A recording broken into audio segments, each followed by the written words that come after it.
Bonjour à tous, je suis l'honorable Blessaï Félix, député maire de Guéyo, fondateur des établissements La Bonne Semence Tago, qui sont basés à Adzopé, à Abidjan, à Lakota, à Gagnoa, à Soubré, à Guéyo. Et pour cette rentrée scolaire-là, à Niaboudounoa et à Tilpokou. Je voudrais souhaiter une joyeuse rentrée scolaire à tous les élèves, à tous nos élèves, à tous nos enfants. Nous avons donc constaté, depuis que nous avons une nouvelle grande dame qui est à la tête du ministère de l'Éducation nationale, un changement qualificatif. Les résultats au baccalauréat et au BEPC, dont l'objectif est de montrer que le niveau, on doit le relever en Côte d'Ivoire. Ça nous a montré que nos élèves doivent faire beaucoup d'efforts. À ces élèves-là, nous disons que on ne peut pas réussir à un examen, on ne peut pas réussir à un concours sans travail véritable, sans qu'on ne se mette au travail comme il se doit. Nous souhaitons que pour cette rentrée scolaire 2022-2023, que nos élèves n'imposent pas leur dictat pour aller en congé. Ça fait combien d'années on force pour aller en congé et ça fait combien d'années le niveau est en train de baisser? Le ministère a fixé un calendrier des rentrées scolaires, des congés scolaires.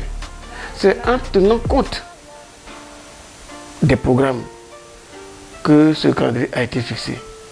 Si on va en congé avant les congés entre guillemets, il va de soi que les programmes ne sont pas terminés. Et donc on va encore assister à une baisse des résultats scolaires. Nous souhaitons que nos enfants comprennent que leur avenir là se trouve dans l'école. C'est en allant à l'école qu'on se forme, qu'on se cultive, qu'on s'éduque. Il faut accepter d'être là quand on doit être là. Il faut accepter d'aller à l'école, accepter d'apprendre. Parce que demain, c'est vous la relève. Quelle va être cette relève-là si vous n'êtes pas formé? Nous souhaitons que cette histoire de congé avant les congés soit bannie de vos esprits, soit écartée de vos esprits pour qu'on ait une école apaisée. À nos parents d'élèves, nous disons que chacun devrait avoir sa part de responsabilité.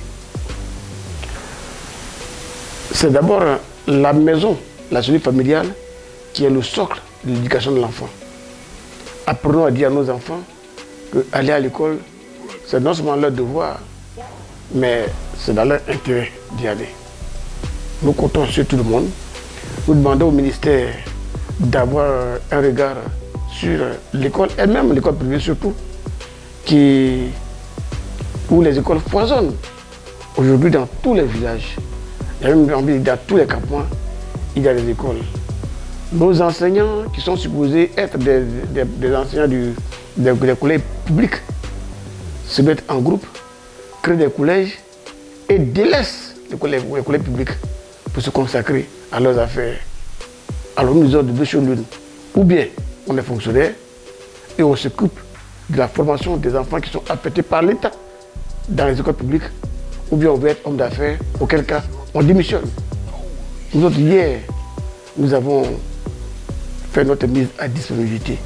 Nous avons démissionné pour venir être fondateur d'école. Que ceux qui veulent être fondateurs d'école démissionnent carrément. Pour ne pas être au lycée et puis s'arranger pour envoyer les enfants et leur conseiller d'aller dans les écoles des enseignants. C'est une honte. J'avais dit que c'est dumping, comme le dit l'anglais. C'est une concurrence déloyale, comme on le dit en français. Il faut que le ministère regarde cela.